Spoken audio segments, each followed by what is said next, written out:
Hi friends, this is Kumar. మీ అందరికీ తెలిసిందే.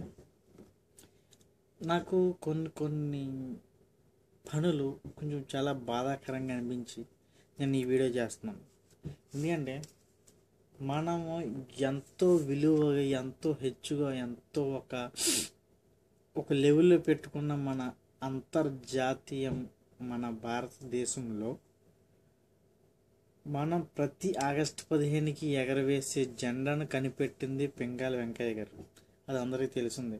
వారి కుటుంబం నడి రోడ్లో పడి ఉంటే ఆ కనీసం ఆదుకోలేని మన యొక్క గవర్నమెంట్ అంటే అసలు ఎటు వెళ్తున్నాం మనం ఎటు వెళ్తున్నాం. అది కాకుండా మందపేట లక్ష్మి కుమార్తె ప్రసన్న సాయి లక్ష్మి, ఆ అమ్మాయి కనిపించట్లేదు అని కాలేజీకి వెళ్ళి అడిగితే కాలేజీ జీపీటీ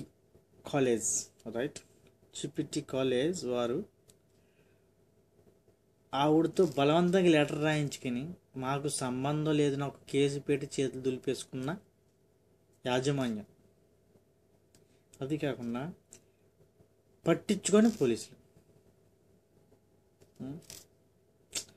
అదే విధంగా రితేశ్వరికి తల్లిదండ్రులకు న్యాయం జరగడం లేదన్న తల్లిదండ్రులు,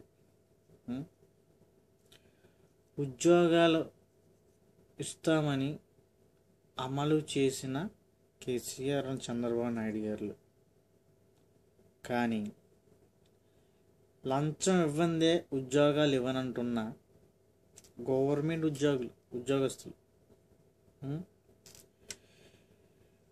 అదే రకంగా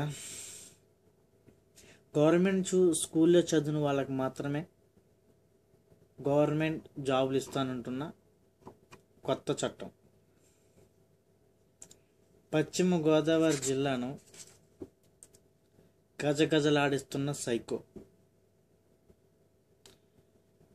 కర్నూలు జిల్లాలో కప్పట్రాలు అనే గ్రామాన్ని దత్తత తీసుకున్న ఎస్పీ రవికృష్ణ గారు, హెడ్స్ ఆఫ్.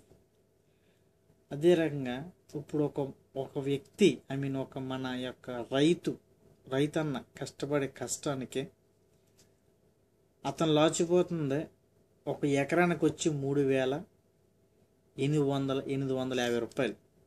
ఎలాగైనా అతను దుక్కు దున్నే కానించి, ఎరువు పంట వేసే కానించి, ఎలకలు పట్టే కానించి, వివిధ కొన్ని వరి కోత కానించి ఆ ధాన్యాన్ని ఇంటికి పెట్టుకొచ్చేంత వరకు మొత్తం ఆయన ఖర్చు పెట్టి ఒక ఎకరానికి 30,850 రూపాయలు. అయితే దానిలో ఎకరానికి 25 బస్తాలు పండిద్ది మహా అయితే ఒక ఎకరం. దాంట్లో బస్తాకు 25 బస్తాలు ఒక ఎకరానికి అంటే ఒక బస్తా వచ్చి 1,000 రూపాయల కాడికి వేసుకుంటే 25,000 రూపాయలు. అది కాకుండా ఎండిగడ్డ ఉంటుంది కదా, 1 టన్ను 2,000 రూపాయలు చొప్పున 27,000 రూపాయలు అతనికి అందుతాయి. దాంట్లో రైతు లాస్ పోతుంది 3,850 రూపాయలు. ఇది ఎవరైనా గమనించారా? లేదు.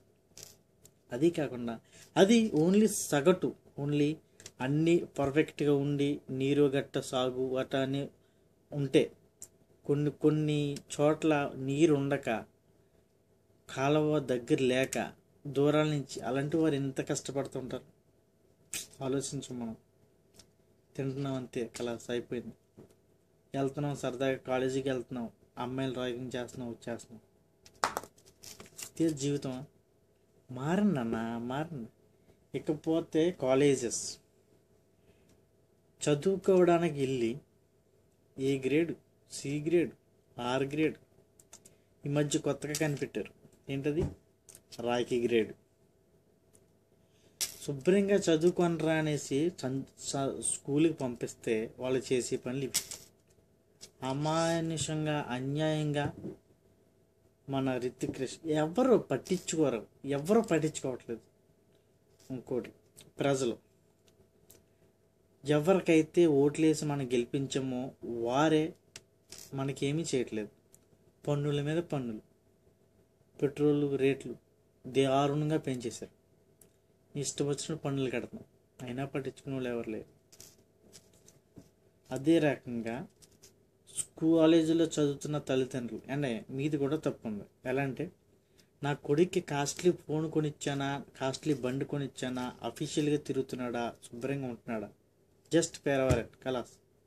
అంతేగాని ఏం చేస్తున్నాడో నిఘా పెట్టండి.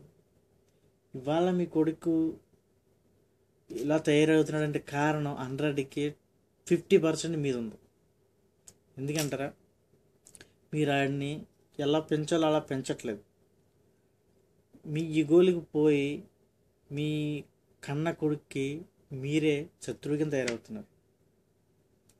అడగకుండా బైక్ ఇస్తున్నారు, అడగకుండా ఫోన్ ఇస్తున్నారు, అడగకుండా అన్నీ చేసి పెడుతున్నారు. కానీ ఆడు ఎలా ఉంటున్నాడన్న విషయం కూడా మీరు మర్చిపోతున్నారు. అది అమ్మాయి అయినా అబ్బాయి అయినా. స్పెషల్ క్లాస్కి వెళ్తున్నాను అంటున్నాడు, అంతే మీరు వదిలేస్తున్నారు. స్పెషల్ క్లాస్కి వెళ్తున్నారా లేదని జస్ట్ చిన్న ఎంక్వైరీ కూడా చేసి ఫోన్ చేసి ఒక స్కూల్కి కానీ ఒక కాలేజీకి కానీ అడిగేది లేదు. ఏంటంటే మా అమ్మాయి అలాంటిది కాదు, మా అబ్బాయి అలాంటిది కాదు, జస్ట్ నమ్మకం. కానీ ఇప్పుడున్న ప్రవర్తన బట్టి మీరు ఆలోచించండి. అది కాకుండా తీరా పోయి చూస్తే మేము ఏమండి 5 సంవత్సరాలు తల్లిళ్ళే ఉంటాం, 5 నుంచి 20 సంవత్సరాలు వచ్చేంత వరకు, 10-15 సంవత్సరాలు వచ్చే వరకు స్కూల్లో ఉంటాం, 15 సంవత్సరాల నుంచి మళ్ళీ 20-25 సంవత్సరాలు వచ్చేంత కాలేజీలో ఉంటాం. ఇదేనా? తర్వాత మళ్ళీ జాబ్ వస్తుంది, జాబ్ గురించి చేతికెళ్ళాట. కనీసం ఒక మనిషికి కాకుండా ఎవరికైనా హెల్ప్ అనేది చేసామా? ఒకసారి ఆలోచించాం. మన జీవితంలో ఏమండి మనం ఉంటాం, ఇవాళ ఉంటాం, రేపు పొద్దున పోతాం. ఏమండి ఇది పెద్ద పెద్ద దేశం కోసం పోరాడిన వాళ్ళే పుష్కిన ఇవాళ కనపడి రేపు లేరు, ఎంతోమంది ఉన్నారు. మనం డబ్బు ఏం చేసుకుంటామండి? ₹1 వస్తుంది, ₹60 ఎడం చేతుడు వస్తే కుడి చేతుడు వెళ్ళిపోద్ది. ఒక్కసారి ఆలోచించండి, అసలు మనం ఏం చేస్తున్నాం? కొన్ని లక్షలు కూడబెడుతున్నాం కదా, కొన్ని లక్షలు కూడబెడుతున్నాం ఎందుకు? అదే ఒక లేని పేదవాడికి ఒక ముద్దు పెట్టు, దానంత హ్యాపీ లేదు, దాని అంత ఆనందం లేదు. కానీ నాకు జనాలు అనేసరికి పిచ్చి, ఏంటో తెలియదు. నా ఫ్రెండ్స్ చాలామంది అంటారు, ఎరా నువ్వు ఒక్కడో మాట్లాడితే, నువ్వు ఒక్కడో పోయి ఫేస్బుక్లో ఉన్నట్టు ఎందుకురా నీకు అంత అని నన్ను ఎగతాళి చేసి నిద్ర మాట్లాడనేసరికి నాకు వాళ్ళు హేళన చేస్తారు. అయినా కానీ నేను పట్టించుకోను, అవసరం లేదు. కానీ ఒక్కటే, 100 మందిలో కనీసం ఒక్కడ మారిన హ్యాట్సాప్ నా మాటలకి. ఆలోచించండి, ఒక్కొక్కరు ఆలోచించండి. ఎందుకు యాక్చువల్ ఏంటంటే, నా బతికేదో నేను చూసుకోవచ్చు, నాదేదో నేను చూసుకోవచ్చు. కానీ ఏంటంటే ఏదో ఒక చిన్న ఆశ, మన దేశం ముందుకు వెళ్ళాలి, మన దేశం బాగుపడాలి, మన దేశంలో మన ప్రజలు, మన అన్నదమ్ములు, మన అక్క చెల్లెలు, మన తోబుట్టులు, మన వాళ్ళ అందరూ మన దేశంలో, మన దేశం, మన కుటుంబం, మనం అంతేనండి. ఒక దేశం అంటే మన కుటుంబం కింద అనుకుంటే అది ముందుకెళ్తుంది. అది కాకుండా అన్యాయం జరిగినప్పుడు విత్ ఇన్ సెకండ్స్లో అది యాక్షన్ తీసుకుంటే అది మంచిది. కానీ తీసుకోకుండా అన్యాయం జరిగిన కాడ జరిగిందిలే, కేసు ఇట్టంలే, చూసాంలే. యాక్చువల్లీ చెప్తున్నాను, ఒక రెస్పాన్సిబిలిటీ, ఒక పశ్చిమ గోదావరి జిల్లాను గజగజలాడుతున్న ఒక సైకో, ఆయన పట్టుకోవాలంటే 24 గంటలు పట్టుకోగల యూత్. కానీ మాకెందుకులే, పోలీసులు చూసుకుంటున్నారు కదా, గవర్నమెంట్ చూసుకుంటుంది కదా, 24 గంటల్లో పట్టుకోవచ్చు మనిషిని. యూత్ తెలితే క్రిస్మస్ వచ్చిందంటే బల్లేసిన తిరుగుతాం, న్యూ ఇయర్ వచ్చిందంటే బల్లేసిన తిరుగుతాం, ర్యాలీ వచ్చిందంటే ఎగేసుకుంటూ వెళ్ళిపోతాం. ఇలాంటి మంచి పని చేయాలంటే చెప్తున్నాను, యూత్ అంటే మా యూత్లో ఒకటే, మనిషిని నమ్మంటే ప్రాణాలు ఇచ్చేతాం. అలాంటిది మంచి పని చేయడానికి మనకు చెప్పాల్సి ఆలోచించండి. సైకో ఆడు పాలన ఎంతమంది అమాయకులు హాస్పిటల్ పాలైపోయారు. అలాంటోడు మరి అలాంటోడిని మనం పట్టించుకోకపోతే ఎంత దారుణం అది.